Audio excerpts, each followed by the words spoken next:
Si quiere, pues vaya al 326 de su código de trabajo, ubíquese en su código 326.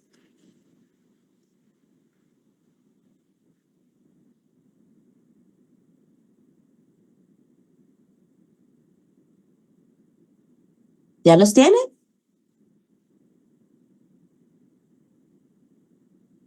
Sí, ya. Ok, listo, pues. Bueno, entonces en el 326, ¿quién me puede ayudar a leer? Con gusto, licenciada. Ujú. Artículo 326. En cuanto no contraríen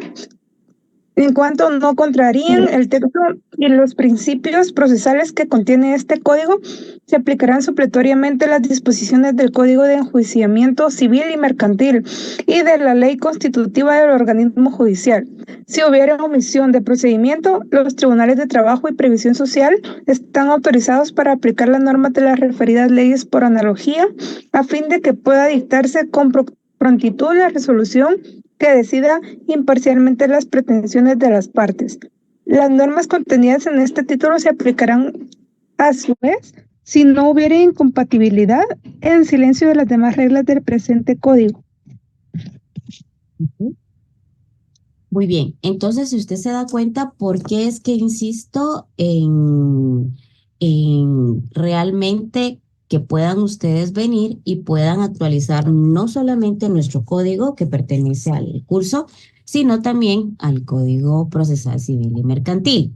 Bueno, ya que hicimos este corto paréntesis, demos lo que es el inicio a nuestro curso. Hablemos de las nociones del derecho procesal del trabajo. Bueno, la noción del derecho procesal del trabajo, hablemos en relación a lo que es el derecho, se representa en una especialización jurídica fundamental que surge como respuesta a la necesidad de proteger los derechos. ¿Derechos de quién? De los trabajadores en el complejo entramado de las relaciones laborales. Se configura como una rama autónoma del derecho que trasciende de los principios tradicionales del derecho procesal común, incorporado principios específicos que reconocen la simetría inherente ante empleadores y trabajadores. Bueno, ahí nos organizamos. Pero normalmente él trata de, digamos, no salir cuando me toca presenciar.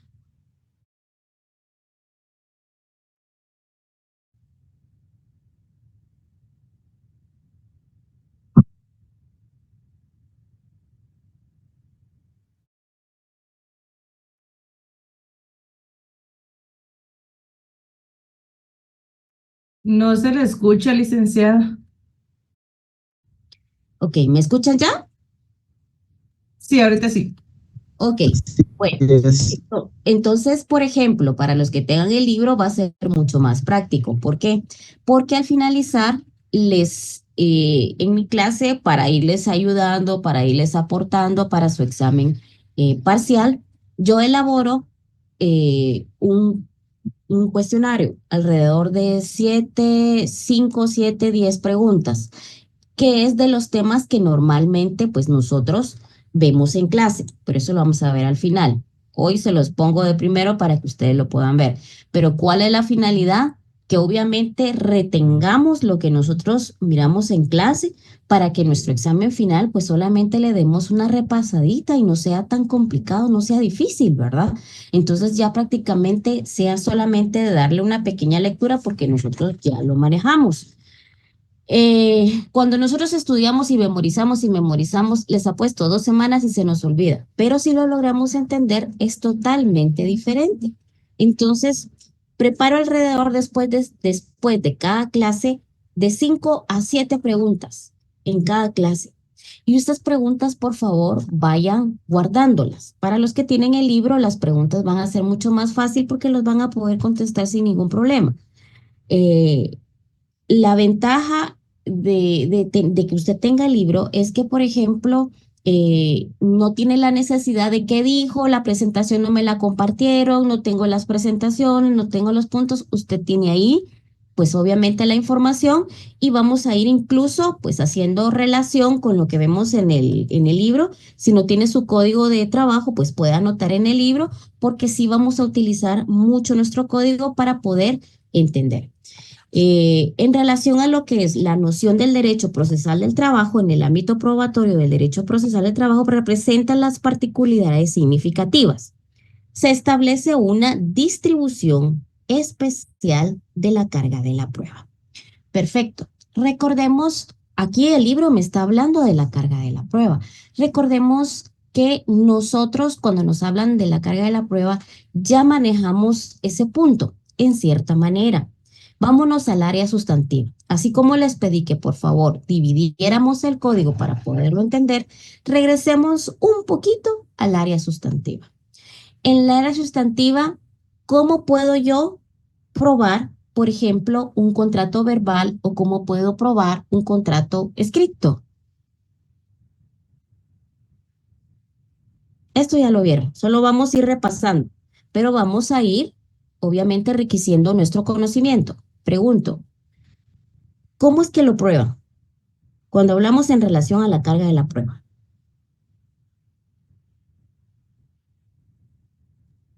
A ver. Licenciada, eso es cuando Posiblemente la celebración del contrato. Ajá. Pero acuérdese que usted como abogado necesita probar que la parte patronal exhiba su contrato. ¿Cómo va a probarlo? Sí, Jafet, o si fue oral. Si resulta que fue oral, ¿y cómo puedo probar cuando llegue a los órganos jurisdiccionales y yo diga, sí, fíjese que yo trabajé para tal persona, pero fue de forma oral? ¿Cómo puedo probar esa oralidad en el contrato? Puede ser a través de Licenciada. testigos o conversaciones por escrito, ahora en el famoso chat, o grabación de conversaciones, podría ser. Muy bien, tiene la noción. ¿Y su Licenciada. fundamento, licenciado? Muy bien, a mí me parece excelente que participen. ¿Saben por qué? Porque así se nos va quedando. Es como cuando una plática, uno trata de platicar y participar. Obviamente obtenemos, pues obviamente, una mayor retentiva. Exacto, Ángel. ¿Alguien me puede leer el artículo 30?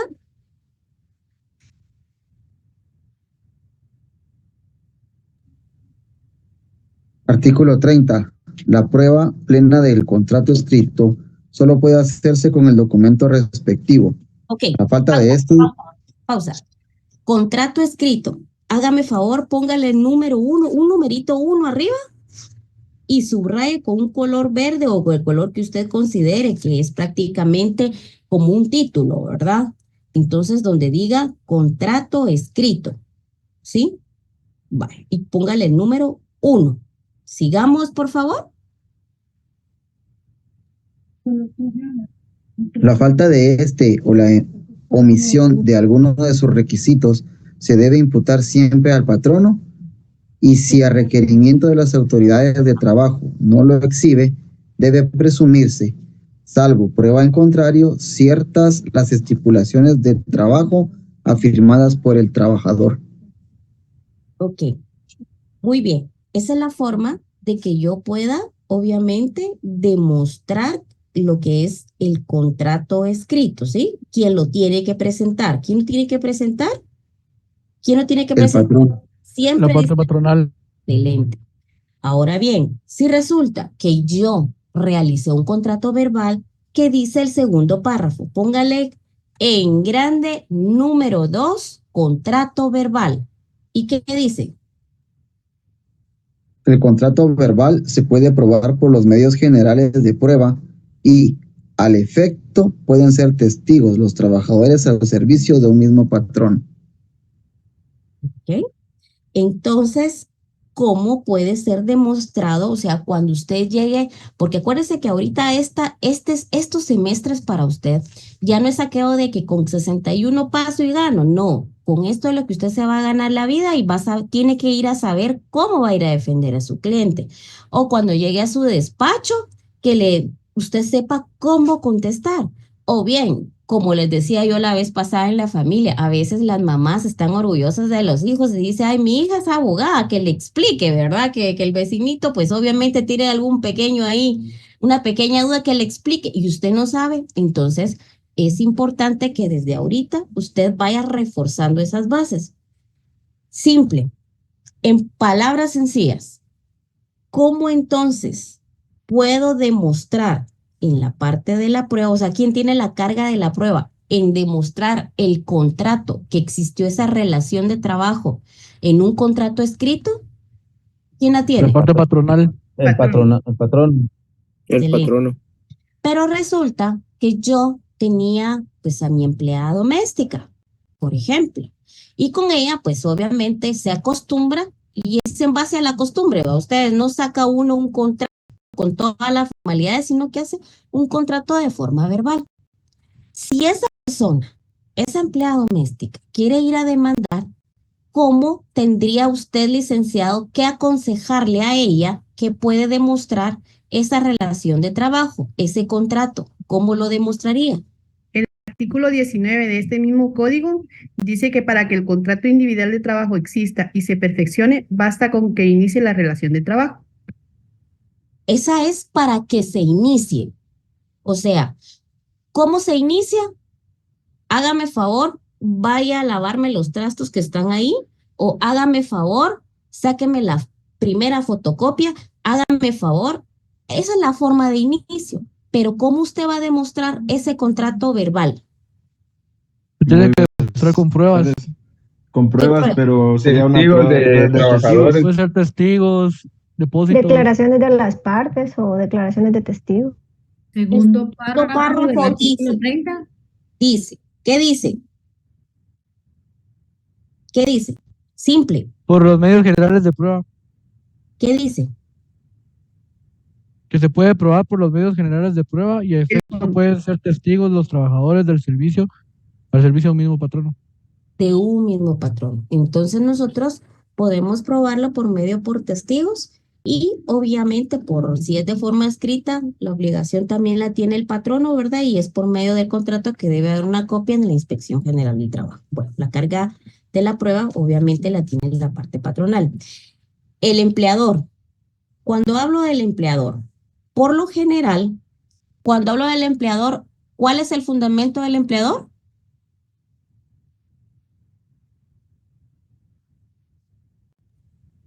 El contrato. Cuando hablo de la parte empleadora, ¿dónde puedo fundamentarlo? En el artículo 3 del Código de Trabajo. El artículo segundo del Código de Trabajo. El artículo 2 de trabajo. del Código de Trabajo. Artículo 2. Artículo 2. Exacto. Artículo 2. Toda persona individual o jurídica, cuando habla de individual, hágame favor, hágalo en su código. Cuando habla de individual, hágale una anotación ahí y póngale física. ¿Sí? O jurídica que utiliza los servicios de uno o más trabajadores en un contrato o en una relación de trabajo. Entonces, si usted se da cuenta, estamos diciendo que es una persona física, que es obviamente individual, o jurídica que utiliza los servicios de una o más trabajadores en virtud de un contrato o relación de trabajo. Ahora bien, ¿será que el empleado, el trabajador, puede ser jurídica o solamente es física o individual? El trabajador puede ser El jurídica. trabajador Ujú. Individual. Individual.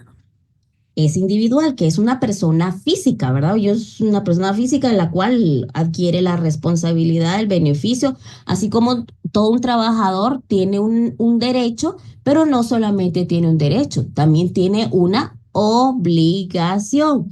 De igual forma, la parte patronal tiene su obligación de pagar, pero también tiene sus derechos, ¿verdad? Era como lo que yo les decía siempre. Las calles de la ciudad, pues obviamente están por dos vías, una que va y otra que viene. No solamente, ¿qué les dijera yo? existe una sola vía. Si yo, trabajador, tengo todos los derechos, sí, perfecto, el derecho le asiste, pero también tiene usted que cumplir con las respectivas obligaciones, ¿verdad? Bueno, el empleador por lo general tiene la obligación, ya sabemos que lo sustentamos con el artículo 2, de aportar documentos y otras pruebas que se encuentran bajo su control, mientras que el trabajador se le facilita la prueba de sus alegaciones mediante presunciones u otros mecanismos procesales. La ejecución de las sentencias laborales también presenta características específicas orientadas a garantizar la efectividad de las relaciones judiciales. Se establecen procedimientos expeditos y medidas cautelares especiales para asegurar el cumplimiento de las obligaciones laborales, reconociendo el carácter alimentario de las prestaciones laborales.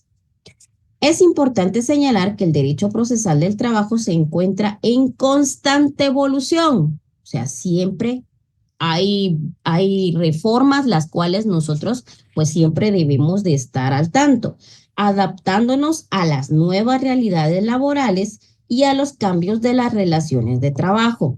Anteriormente, por ejemplo, un cambio, por decirle así,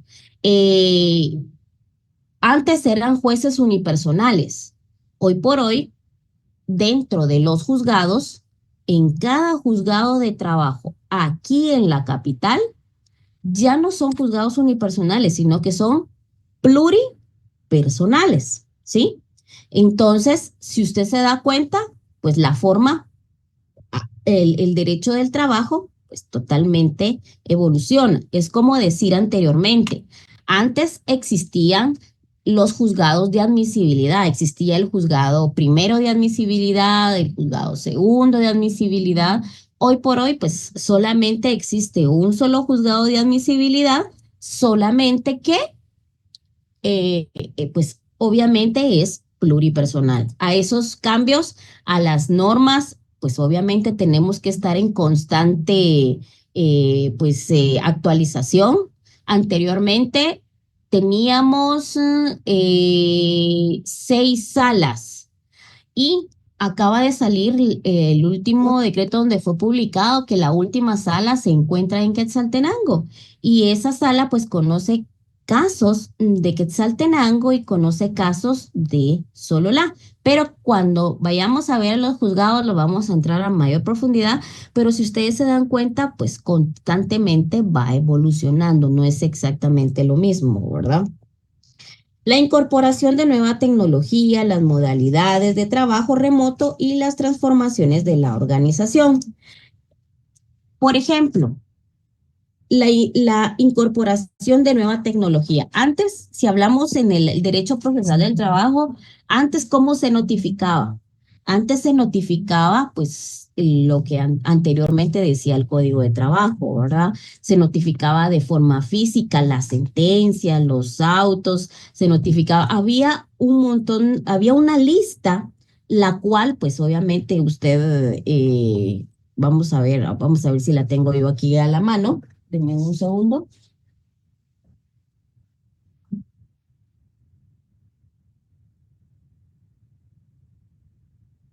Por ejemplo, anteriormente se notificaba. Se notificaba, pues obviamente, vamos a ver, aquí tengo yo el código de trabajo viejito. Fíjense que este código de trabajo era de cuando yo estudiaba. Obviamente lo tuve que cambiar porque hubieron reformas al Código de Trabajo, no solamente pues los 3 artículos que mencioné que acaba de ser hace pocos años, sino también existieron, por ejemplo, el decreto 7-2017, que hubieron varias modificaciones al artículo pues 272, estamos hablando del 273, estamos hablando del 281. Entonces, se reformó tanto que no me quedó otra, pues de que comprar otro código de trabajo, ¿verdad? Porque lo importante es llegar a un examen técnico profesional con un código pues totalmente actualizado. Y era lo que les decía, Por eso les hablé de las reformas antes de iniciar el curso, porque si usted pretende llegar con copias de un código de trabajo durante todo el curso, se lo va a perder. Lo puede hacer, por mí no hay ningún problema, pero se va a perder relacionar su código y cuando usted ya tenga la puerta para ir a los privados, usted va a decir, en este momento compro mis leyes y las pongo al día. Eso lo debió haber hecho los 5 años que estuvo estudiando. Entonces, aunque sea de un código en uno, vaya comprando, actualizándolo, pero no lo deje al tiempo. Es un daño que usted mismo se va a provocar indirectamente, ¿sí? Ok. En conclusión, el derecho procesal del trabajo constituye una disciplina jurídica fundamental para la efectividad, realización de los derechos laborales. Su carácter especializado y sus principios particulares y sus instituciones específicas responden a la necesidad de proporcionar una tutela jurídica efectiva. Entonces, aquí estamos prácticamente indicando que el derecho procesal del derecho de trabajo es una rama específica donde especializada que establece que normas, principios, procedimientos para resolver que los conflictos laborales garantizando los derechos de trabajadores y empleadores en el ámbito laboral, ¿verdad?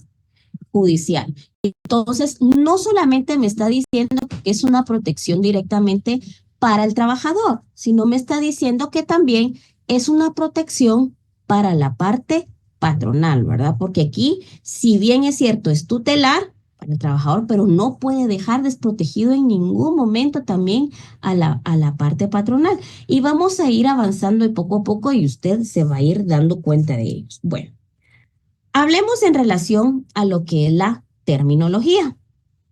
¿Qué hablamos de la terminología? La ciencia jurídica procesal del trabajo laboral, como disciplina especializada de derecho, requiere el dominio de una terminología técnica, precisa y específica que constituye el fundamento lexicológico sobre el cual se constituye todo el andamiaje procesal en materia laboral. Esta, pues, nomenclatura, ¿verdad? Jurídica especializada no solamente facilita la comunicación técnica entre los operadores de justicia, sino además configura el marco conceptual y necesario para la correcta interpretación y aplicación de las normas procesales laborales. En el contexto del ordenamiento jurídico guatemalteco, el manejo adecuado de esta terminología adquiere especial relevancia considerando en el Código de Trabajo, que es el Código 1441, el decreto, y demás normas procesales laborales establecen instituciones, procedimientos y características particulares que las distinguen del derecho procesal común, la comprensión y utilización apropiada de estos términos técnicos jurídicos que resulta fundamental para garantizar la específica y en la tramitación de los procesos laborales y la consecuencia de los fines de justicia laboral, social que persigue esta rama del derecho. La terminología procesal laboral no constituye, pues, un menor conjunto de vocablos especializados, sino que representa la cristalización lingüística de conceptos jurídicos fundamentales que estructuran el proceso laboral. Estos términos técnicos, además de su función comunicativa, cumplen un papel esencial en la comunicación dogmática del derecho procesal laboral y en la materialización de los principios rectores como la tutela judicial efectiva, la celeridad procesal y la búsqueda de la verdad real. Si usted se da cuenta, existe, yo le hice un listado a usted, por ejemplo, acá, de 10 palabras esenciales, con las primeras que vamos a empezar, con las primeras que usted debe de saber debe de manejar, debe de conocer y pues obviamente debe de saber cómo fundamentar. Para empezar, pues obviamente nosotros conocemos lo que es el proceso laboral. El proceso laboral. ¿Quién me puede apoyar, por favor, para indicarme qué es el proceso laboral? ¿Quién me lo puede apoyar en leer? Lo hago Con yo. gusto, licenciado. Por favor. Conjunto de actos, trámites y formalidades jurídicas que se llevan a cabo ante las autoridades competentes para resolver un conflicto laboral entre un trabajador y su empleador, siguiendo las normas y procedimientos establecidos por la ley. Ok. Es un conjunto de actos. Bueno. Entonces, si hablamos, por ejemplo, en relación a lo que es un conjunto de actos, hablamos de un conjunto sistemático ¿de qué? ¿De actos qué? ¿Serán jurídicos? ¿Pregunto? ¿Un conjunto de actos serán jurídicos? Sí, son actos licenciada. jurídicos. Sí, Ok. licenciada. Muy bien, entonces debemos entender que es un conjunto de actos jurídicos. ¿Para qué? ¿Para resolver qué cosa? Un conflicto entre El conflicto laboral. Así es. Conflicto laboral. Conflicto entre lo que es la parte patronal con la parte trabajadora, ¿sí? Entonces, si hablamos en relación al proceso laboral, ¿cuál sería la característica de un proceso laboral? ¿Qué creen ustedes? Que exista una relación laboral, licenciada. Sí, sí tiene que existir una relación laboral para que exista. Perdón, licenciada, ¿un despido injustificado podría ser un proceso laboral? Pero, ¿cuál es la esencia de este proceso? La violación de la norma. La protección. Ajá, la protección es también el equilibrio entre quién, entre las partes, como dice, ¿verdad? Entonces, esa es la esencia de lo que es el proceso laboral, es proteger el que exista un equilibrio entre las partes, ¿verdad? Y obviamente, el objetivo que sería resolver ¿qué cosa? El conflicto. El conflicto. Ahí está. Entendemos entonces el proceso, sin ningún problema. Ahora bien, existen lo que son los conflictos individuales. ¿Alguien me puede leer qué es un conflicto individual? Yo, licenciada, desavenencia o controversia que involucra a un solo trabajador y su empleador, relacionada con derechos laborales específicos, como despidos, salarios, prestaciones o condiciones de trabajo, que requiere resolución legal. ¿Ok? Entonces me dice que es una desaveniencia o una controversia que involucra a un trabajador, un empleador relacionado con derechos laborales específicos como despidos, salarios, prestaciones, condiciones de trabajo que se requiere en la resolución legal. Muy bien. Aquí me está hablando de conflicto, ¿verdad? Cuando me dice conflicto, pues obviamente afecta una relación individual de trabajo, ¿verdad? Hay una controversia. Perfecto. ¿Y en qué escenario se puede dar? A ver, ¿en qué escenarios? ¿Qué creen ustedes? Podría ser en un despido que se considere injustificado o porque no se estén pagando las horas extras. O sea, se está violando alguna norma o algún beneficio del trabajador y no está de acuerdo. O puede ser también que el perjudicado sea el empleador y no el trabajador. Correcto. Si usted se da cuenta, perfecto, excelente. Usted me está diciendo que viene prácticamente, es la función principal, es obviamente, elimina, como lo digo acá, tiene una función principal, comunicación precisa, elimina la ambigüedad, establece significados exactos, reduce los malos entendidos, porque puede ser que pueda pasar. y por eso existen los arreglos extrajudiciales también. Estandarización conceptual, crea un vocabulario común, uniformista, interpretación facilita la comprensión de los profesionales. Por ejemplo, para los abogados, la terminología que nosotros estamos aprendiendo, obviamente nos sirve para, pues, argumentar de una forma técnica, para saber diferenciar, también para fundamentar de una fundamentación jurídica precisa. También nos sirve para la construcción de estrategias legales, ¿verdad? También nos sirve, por ejemplo, en el caso de los jueces, para la interpretación uniforme, para un análisis sistemático, para una fundamentación de resoluciones. En relación para los trabajadores, ¿para qué nos sirve? Pues esta terminología. La terminología, obviamente, recuérdense que cuando usted le vaya a hablar a sus clientes, no le puede hablar de una forma tan técnica, porque obviamente no le va a comprender, sino que usted tiene que tratar de hablar lo más profesional posible, pero siempre dándole a entender a las personas con palabras sencillas, ¿verdad? Pues el objetivo, la respuesta de lo que se le está preguntando. Poco a poco vamos a ir incrementando, pues obviamente nuestro conocimiento, y esa es la diferencia, eso es lo que conlleva la terminología en relación a lo que es en cada caso, en relación a los jueces, en los profesionales y con las personas trabajadoras, ¿verdad? Vamos a ver unos artículos. Ahorita vamos a dar inicio. Ahorita le digo.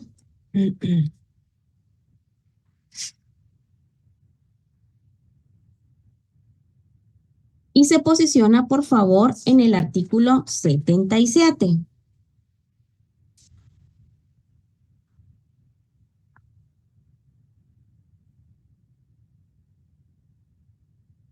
Usted me dice cuando ya. Listo. ¿Sí? Ok. Sí, licenciada. Licenciada. Son justas causas que facultan al patrono para dar por terminado el contrato de trabajo, sin responsabilidad de suspender, cumplir reglas. Cuando el trabajador se conduzca durante sus labores en forma abierta, inmoral, acuda de injuria, calumnia o las vías de hecho contra su patrono o los representantes de estos en la dirección de los labores, cuando el trabajador cometa en alguno de los actos enumerados en un inciso anterior contra algún compañero de trabajo durante el tiempo que se ejecuten las labores, siempre que como consecuencia de ello se altere gravemente la disciplina o interrumpan las labores. Cuando el trabajador fuera del lugar donde se ejecutan labores y en horas que sean de trabajo acuda a la injuria, a la calumnia o a las otras vías de hecho contra el patrono con los representantes de este. En la dirección de las labores, siempre que dichos actos no hayan sido provocados y que como consecuencia de ellos se hagan imposibles la controversia y la armonía para la realización de los actos. Aquí, este inciso, nosotros lo podemos utilizar en casos de ¿qué? ¿Despido qué? ¿Qué tipo de Despido indirecto. Justificado. ¿Directo o indirecto? Directo. Indirecto, licenciada. Indirecto. Despido justificado. Directo. Son Es directo. justificados. Un despido directo. Es directo, ¿por qué? Por eso leí primero y les dije, cuando el trabajador se conduzca durante sus labores en forma abierta, inmoral, ¿verdad? O sea, prácticamente la persona está cometiendo algo, obviamente que existe un reglamento de trabajo y él prácticamente lo está violentando, ¿verdad? Prácticamente está quebrando esas reglas, ese contrato, ese acuerdo que hay de reglas Dentro del reglamento interno de cada empresa, pues obviamente hay estas reglas, las cuales las personas a la hora de incumplir con estos incisos, esto se convierte en un despido. ¿Qué? ¿Despido qué? Directo. Directo. Directo, ¿sí? Entonces, aquí nosotros podemos relacionarlo con el artículo 78 del Código de Trabajo.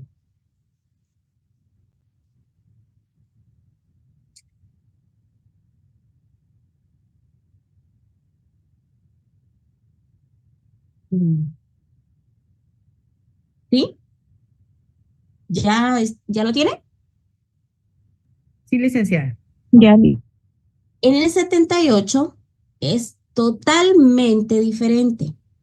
La terminación de un contrato de trabajo conforme a una o varias de las causas enumeradas en el artículo anterior, ¿sí? Surte efectos desde que el patrono comunica por escrito al trabajador indicándole la causa del despido que cese efectivamente sus labores. Pero el trabajador goza de derecho de emplazar a su patrono. Obviamente, ese plazo, ¿de qué plazo estamos hablando? ¿De qué plazo estamos hablando? 30 días. 30 días. Miedo, sí, 30 miedo. días. 20 días. Exacto. 30 días, muy bien. Entonces, aquí estamos hablando, pero el trabajador goza del derecho de emplazar al patrono ante los tribunales de provisión social antes de que transcurra el término de prescripción con el objeto que pruebe la justa causa en que se fundó su despido. Si el patrono no prueba dicha causa, debe pagar al trabajador, ¿qué cosa? Indemnizaciones. Indemnización son 3 cosas y si quiere hágale usted 1, Daños, 3. juicios y costas judiciales. Excelente. Repito. Compañera, por favor. Indemnización, daños y prejuicios y costas judiciales. Eso es en caso que no pueda comprobar, obviamente, y aquí ya se vuelve un despido, ¿qué? ¿Será justo o injusto? Injusto o injustificado. Injustificado. Correcto, ¿verdad? Entonces, y de aquí, vamos, si usted se da cuenta, vamos como que conociendo, vamos paso a paso, ¿sí?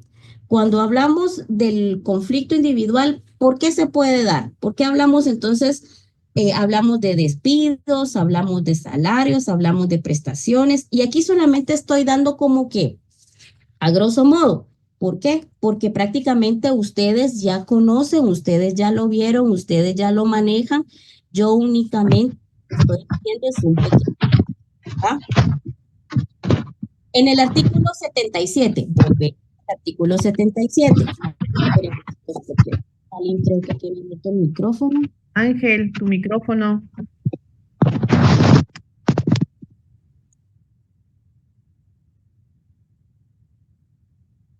Ok. ¿Usted sí me escucha? Sí, licenciada. Sí, licenciada. Excelente. Sí, licenciado.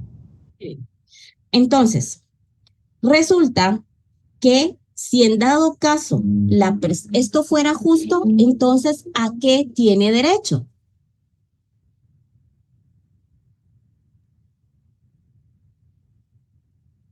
Si los pido justo, no tiene derecho a indemnización.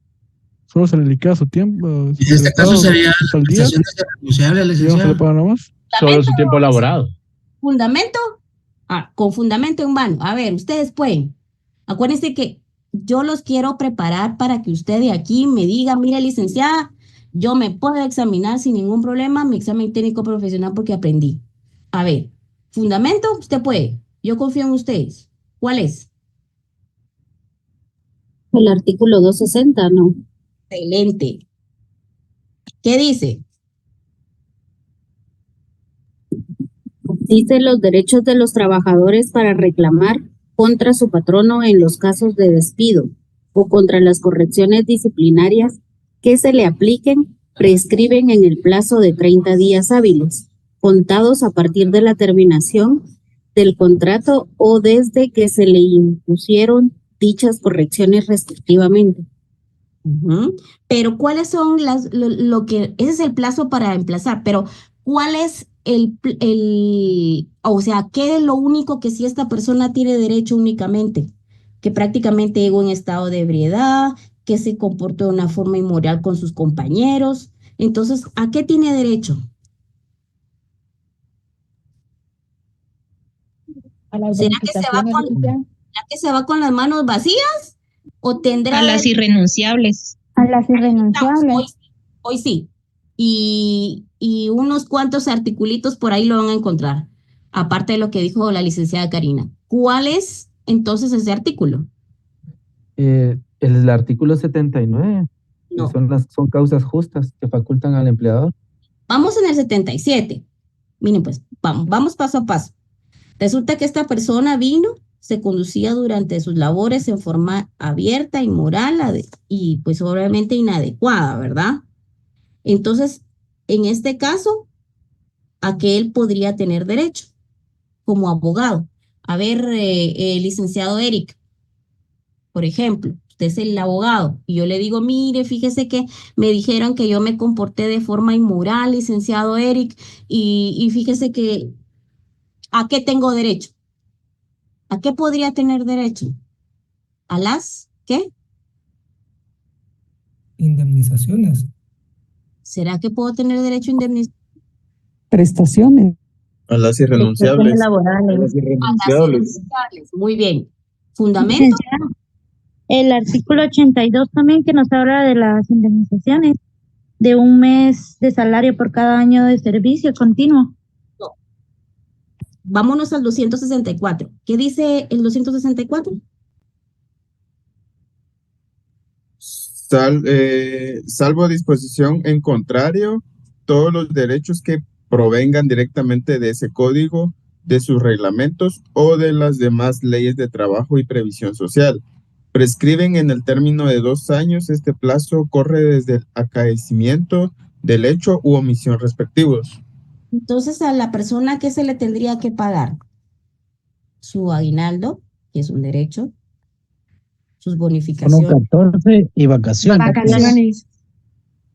Y no más, ¿verdad? Las irrenunciables, las que prescriben en 2 años.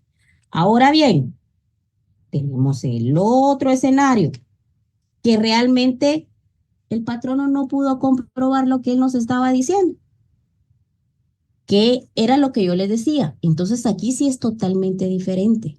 Aquí, ¿qué le tendría que pagar? Lo que la licenciada anteriormente nos había dicho que era. Indemnización. Indemnización, daños y perjuicios y costas. Excelente. ¿Ya vamos entendiendo? ¿Ya vamos entendiendo lo que van a ir reclamando? De hecho, hasta les voy a compartir los salarios. Aquí te toco el tema de los salarios. Por ejemplo, le dice, mire, fíjese que llegué a su despacho y resulta de que hace 10 años yo no me pagan, no me pagan, ¿qué le dijera yo? Tengo unos, por ponerle un ejemplo, la indemnización, va. Pero resulta que aquí, para poder calcular todos los beneficios, yo debo de saber el salario. ¿Sí? Y resulta que tengo 2 años para poderlo reclamar. Pero resulta que yo vengo a reclamarlas un año después. ¿Con qué salario la calculo? ¿Con el de hace 1 año o con el de ahorita?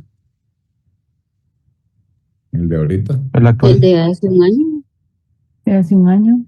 Con el salario con el que inició No, el que licenciado. terminó las relaciones laborales con el patrono. El salario con el que inició las relaciones laborales. Con el de hace 1 año. ¿Ya? Ay, por eso existe una tabla de salarios mínimos, ¿sí? Exacto, con el último salario que recibió. Por eso les decía, con el salario de hoy por hoy le hacía el cálculo o con el salario de hace 1 año que dejó de trabajar. Obviamente con el de hace 1 año que dejó de trabajar.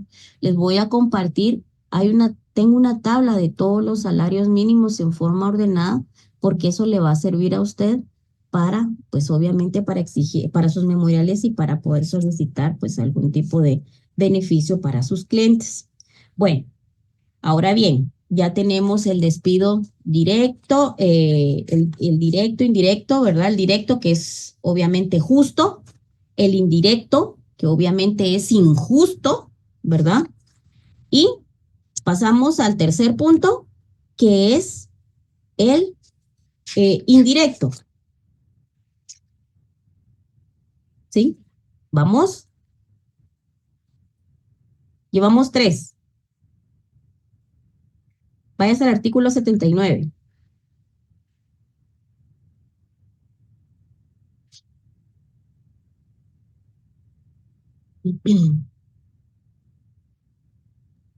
Ya, licenciada. Ok. Este es un despido indirecto. Póngale como título en su código, porque yo sé que en algún momento, pues si no se recuerda, o siempre, por eso le dije, tanto su código va a ser raqueo de que usted va a anotar, como también su libro, sin ningún problema, usted va a hacer su anotación. Si no se recuerda, en uno de los dos los puede anotar. Ok. El indirecto dice, son causas justas que facultan al trabajador para dar por terminado su contrato de trabajo, sin responsabilidad de su parte. Bueno, ¿y en qué casos puede pasar eso, verdad? Cuando el patrono no le pague el salario completo que le corresponda en la fecha y el lugar convenidos o acostumbrados. Queda a salvo las deducciones autorizadas por la ley. Cuando el patrono incurra durante el trabajo en falta de probidad u honradez, o se conduzca en forma abiertamente inmoral, o acuda a la injuria, a la calumnia o a las vías de hecho contra el trabajador. Cuando el patrono directamente, uno de sus parientes, un dependiente suyo o de las personas que viven en su casa del primero, cometa con su autorización o tolerancia alguno de los actos enumerados en el inciso anterior contra el trabajador. Cuando el patrono directamente, por medio de sus familiares o dependientes, acuse maliciosamente un perjuicio material en las herramientas útiles del trabajador. Entonces, esto es prácticamente cuando decimos, ay, me están cambiando las condiciones, no me quieren pagar. Prácticamente es un despido indirecto, me están obligando a que yo renuncie, ¿verdad? Entonces, aquí nosotros, pues obviamente, lo que haría cualquier persona dice, bueno, puede más mi orgullo, ¿verdad? Dicen algunos. Entonces, lo que voy a hacer es que voy a dejarle ahí su trabajo, ¿verdad? Entonces, pero si en dado caso eso no es verdad, por ejemplo, Y desde allá del avión vi que estaba ya la cola ahí nomás. si en dado caso eso no es verdad, él trabaja y resulta que el trabajador se va y se olvida del trabajo, ahí puede usted hacer anotación y hacer una observación al artículo 262. En el 262, si usted se da cuenta, dice que los derechos de los patronos para reclamar contra los trabajadores que se retiren, ¿qué? ¿Justificada o injustificadamente? Injustificadamente. Injustificadamente. Ok. Que se retiren injustificadamente, entonces, de su puesto prescriben en el término de 30 días. Entonces, no solamente va a poder ir a demandar el trabajador, sino que también en la parte patronal puede ir a demandar. ¿Sí? Ok. Estamos viéndolo a grosso modo porque esto ustedes ya más o menos tuvieron que haberlo conocido, porque si usted se da cuenta, esto está en la parte ¿qué? ¿Procesal o sustantivo? Sustantivo. Sustantiva. Entonces estamos haciendo un repaso aquí inmediato para que usted sepa diferenciar cada uno de estas formas de los conflictos que se pueden dar o de los que se conocen, pues por los cuales se puede iniciar para promover el proceso laboral. Bueno, váyase al artículo 80.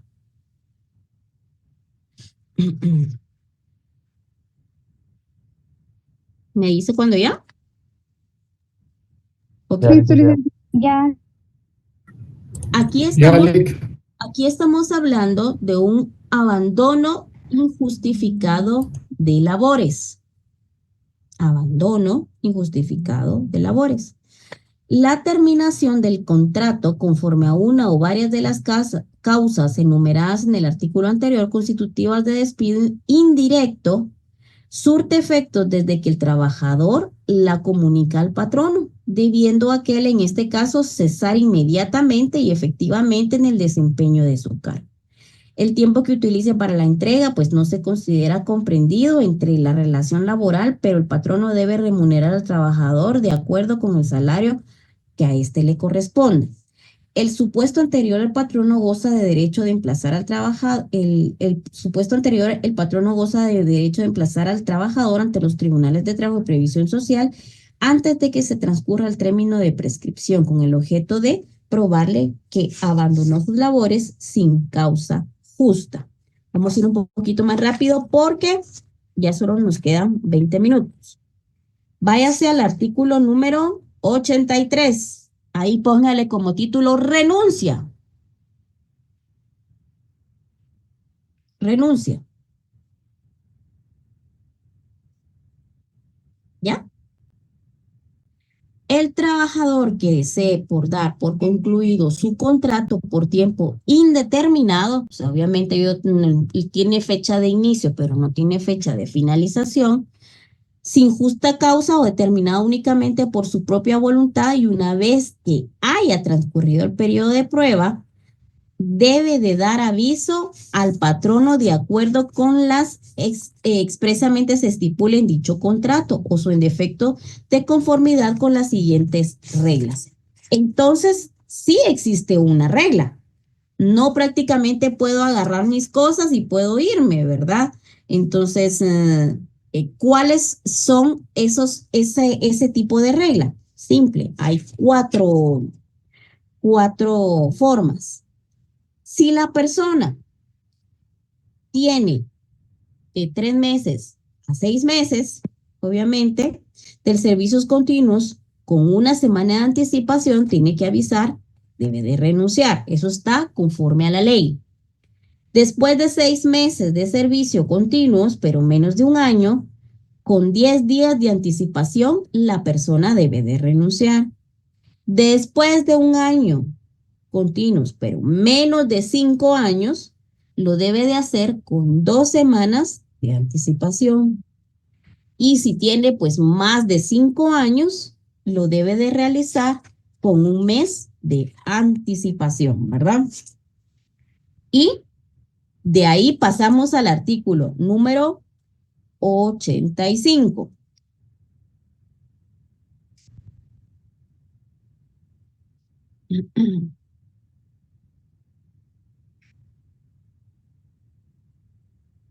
¿Ya? Aquí estamos. Licenciada, disculpe. Dígame. ¿Sí? Licenciada, disculpe. ¿Qué pasa si el trabajador no cumple con ese tiempo en renunciar? Mira, pues,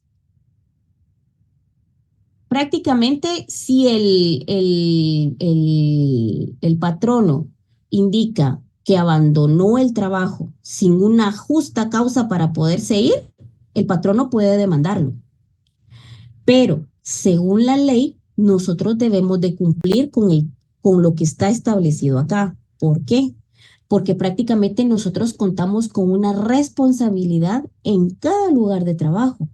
Cada departamento, cada persona tiene, pues obviamente, cierta labor asignada la cual conlleva responsabilidades, puede ser una responsabilidad penal, puede ser una responsabilidad civil, es dependiendo del tipo de labor que realiza. No puede dejar abandonado así por así un trabajo, ¿verdad? Entonces, por eso existe una regla para poder proteger al trabajador. ¿Ahora sí? Sí, gracias. Bueno, entonces, la finalización sin responsabilidad para el trabajador, ¿en qué casos se pueden dar? Por ejemplo, aquí está el famoso post-mortem. Son causas que terminan con los contratos de trabajo de acuerdo con la clase que sean sin responsabilidad para el trabajador y sin que se extingan sus derechos. O sea, aquí no tiene responsabilidad, pero aquí no los va a perder. De esto o de sus herederos o concubina para reclamar y obtener el pago de las prestaciones e indemnizaciones que pueda corresponderles en virtud de lo ordenado por el presente código y sus disposiciones especiales, como las que contengan los reglamentos emitidos en el Instituto Guatemalteco de Seguridad Social en el uso de sus atribuciones. Entonces, aquí viene lo que es la muerte del trabajador, en cuyo caso si éste en el momento de su deceso no gozaba de la protección de dicho instituto o si sus dependientes económicos no tienen el derecho a sus beneficiarios correlativos por algún motivo, la obligación del patrono es de cubrir a dichos dependientes el importe de un mes de salario por cada año de servicio, hasta el límite máximo de 15 meses. Si se trata de empresas con 20 o más trabajadores y 10 meses si fuere de empresas con menos de 20 trabajadores, dicha indemnización deberá cubrirla el patrono en mensualidades equivalentes al monto del salario por el propio lapso que devengaba al trabajador. En el supuesto de las prestaciones otorgadas por el instituto en caso de fallecimiento del trabajador sean inferiores a la regla enunciada, la obligación del patrono se limita a acudir en la forma indicada la diferencia que resulte para contemplar este beneficio. Entonces, por ejemplo, si en dado caso llegara a fallecer, obviamente la persona fallece, los beneficiarios, como dice acá, pues obviamente los hijos, la esposa o la concubina puede reclamar estos beneficios. Primero tiene que agotar, obviamente, la vía administrativa, ¿verdad? Tiene que ir directamente al patrono, si no le da lo que es la indemnización, prefiere el patrono, no, ¿sabe qué? Mejor miremos el post-mortem en los juzgados, perfecto, no hay ningún problema. De esto es que se trata. Les recuerdo que el trabajador entonces tiene derecho ¿a qué? La ley dice que el trabajador, sin responsabilidad para el trabajador, no se le extingue sus derechos. Eso significa que él tiene derecho a salarios, a bonos, vacaciones, indemnización, aguinaldos. O sea, prácticamente esta persona tiene derecho a todo, ¿verdad? ¿Correcto? Sí, licenciado. Bueno, ahora bien, pero existe también otra parte, que es en caso que llegara a fallecer la parte patronal. ¿Qué pasa? Miremos el caso B. La fuerza mayor, el caso fortuito, la insolvencia, la quiebra, no, permítame un segundo, aquí. Permítame, aquí está la parte empleadora. Sí, ahí mismo está, licenciada, bajito. La fuerza mayor, liquidación, insolvencia, quiebra, liquidación judicial, extrajudicial de la empresa, la incapacidad, la muerte del patrono. Esta regla rige cuando los hechos a que ella se refiere produzcan como consecuencia la necesaria, la imposibilidad absoluta de cumplir con el contrato. Como obviamente existe un contrato, se debe de cumplir con ello. En estos casos, la Inspección General de Trabajo o los tribunales de trabajo y previsión social, si ya ha surgido algún tipo de litigio, deben graduar discrecionalmente el monto de las obligaciones de la empresa en concepto de despido, sin que en ninguno de estos casos puedan ser menores del importe de 2 días de salario ni mayores de 4 meses de salario por cada trabajador. Para este efecto debe tomarse en cuenta fundamentalmente la capacidad económica de la respectiva empresa, armonía con el tiempo que tenga de estar en vigor cada contrato. No obstante, el límite máximo que establece el patrono anterior y la insolvencia o quiebra se declara culpable o fraudulenta, se deben aplicar las reglas de los artículos 82-84 en caso de estos den lugar a las prestaciones, la indemnizaciones mayores a favor de los trabajadores. Entonces, aquí estamos hablando de causas de fuerza mayor, estamos hablando de insolvencia, incapacidad, muerte del patrono, es en esta parte de acá. Entonces, ¿a qué tiene derecho los trabajadores? ¿Cuál es el pago? Al salario. ¿A qué más? ¿A qué más? ¿Salario? Bonos, vacaciones, indemnización. Aguinaldo. Es correcto. Entonces aquí no lo pierde. Y también tenemos el artículo 86 que dice sin responsabilidad de ¿qué? Ambas partes. Aquí nadie es responsable, ni el trabajador ni el patrono. El 86. El contrato de trabajo termina sin responsabilidad para las partes por alguna de las siguientes reglas. Y son 3. Por el advenimiento, o si quiere póngale ahí entre paréntesis arriba, vencimiento del plazo en los contratos de plazo fijo y por la inclusión de la obra en los contratos para obra determinada. Vencimiento, por favor. Por las causas legales expresamente estipuladas en él y por mutuo consentimiento. ¿Sí? Esas son las 3 causas por las cuales termina un contrato sin responsabilidad de ambas partes, por vencimiento, por mutuo consentimiento y por las causas legales expresamente estipuladas que la ley establece. ¿Ok? ¿De qué página está bien en el libro? Estamos en la página 25, donde estamos hablando qué tipos de conflictos vamos a tratar de llevar. ¿Por qué toqué el tema de las prestaciones? Para poder refrescar, porque nosotros vamos a entrar a hacer demandas. Entonces, ¿cómo sé yo cómo la voy a clasificar? Es un recordatorio, si es justo, injusto, prácticamente si es un despido indirecto. Es como que un refrescarles a ustedes para poder empezar a hacer nuestro memorial en su momento procesal oportuno, ¿verdad? Ok. Bueno, entonces vamos, sí, claro que sí, todavía puede adquirir el libro, me manda el link. Fíjense que yo es una licenciada tan chula, esa amiga mía me dijo que me podía apoyar, podía darle a ella los libros, ella se los iba a llevar y se los podía entregar a ustedes sin ningún problema. Ahí tengo como unas personas que pues mañana la voy a ir a buscar a ella o se los voy a llevar a su trabajo para que me haga favor de entregárselos. Ella labora ahí en control académico y me dijo, mire, con todo gusto, yo solo que pregunten por mí, me dijo. Entonces ahí se los voy a poner en el chat para que pregunten por ella si en determinado momento, pues, usted quiere su libro, ya lo pagó, tiene que estar en el listado que yo le doy a ella para que usted llegue sin ningún inconveniente, ¿verdad?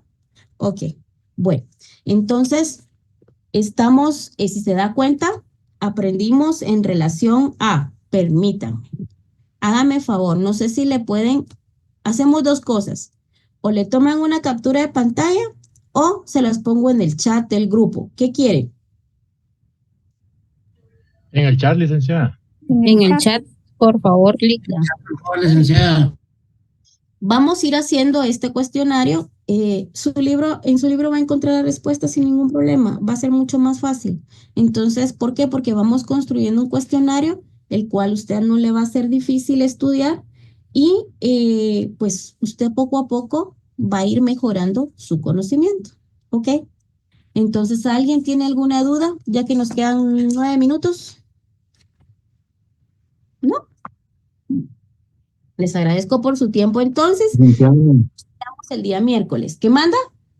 Perdone, dice que me quedó una duda.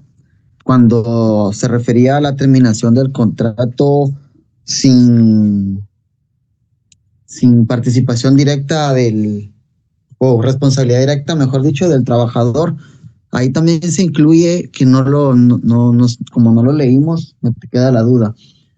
Si en el trabajo, por ejemplo, es en la empresa eléctrica y la persona pues sufre la pérdida de un miembro, ahí también podría existir, supongamos, la terminación del contrato por accidente.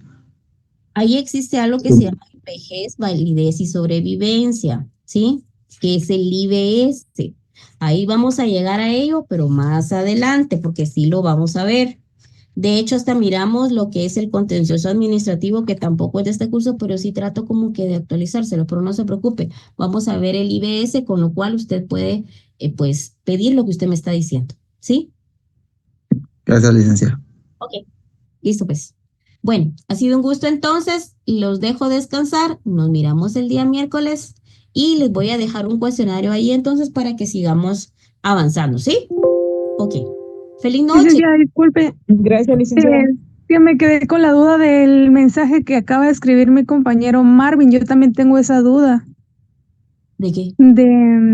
Dice, disculpe, ante una suspensión, al regresar, el empleado puede ser despedido después de la suspensión.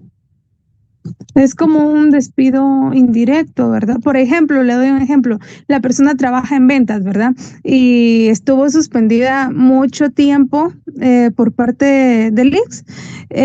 Al llegar, la bulla, no concluye con la meta, ¿verdad? No llega a la meta y la despiden, pero el patrono ha estado como muy molesto por tanto tiempo de suspensión. ¿Podría ser un despido? O sea, sí puede ser despedido el empleado. Ok, mira, aquí me está dando usted dos presupuestos. Uno que no llegó a la meta, eso es obviamente totalmente aparte de lo que usted me está diciendo. O la despidieron por no llegar a la meta, o la despidieron por haber sido suspendido. Son dos cosas totalmente diferentes, pero suponiendo que fuera el escenario de que estuvo suspendido, entonces prácticamente puede promover la demanda laboral. Y entonces acuérdese que si efectivamente la persona estuvo enferma, ¿verdad? Puede venir y puede demandar que fue un despido injustificado. Entonces, puede pedir como prueba un informe del Instituto Guatemalteco Social que dé una copia simple de su expediente. Entonces, obviamente, ahí se va a ver todos los exámenes y ahí no puede haber mentira, ¿verdad? Y prácticamente no hay ninguna causa, o sea, no hay ni siquiera un trámite administrativo que le hicieron por haber cometido algún tipo de falta, según, por ejemplo, el reglamento de la empresa. O sea, ahí es la astucia usted como abogada que tiene que utilizar, ¿me entiende? Me entiendo, licenciada. Sí, le coloqué el ejemplo de lo de las ventas porque es como una excusa para despedir al trabajador, perdón, al empleado, por estar suspendido tanto tiempo. Sí, pero ya le mencioné cómo argumentar en caso que fuera despedida por haber sido suspendido. Muy amable, licenciada. Muchas gracias. Ok, hasta luego. Nos vemos. Que tengan feliz tarde. Hasta luego. Feliz noche.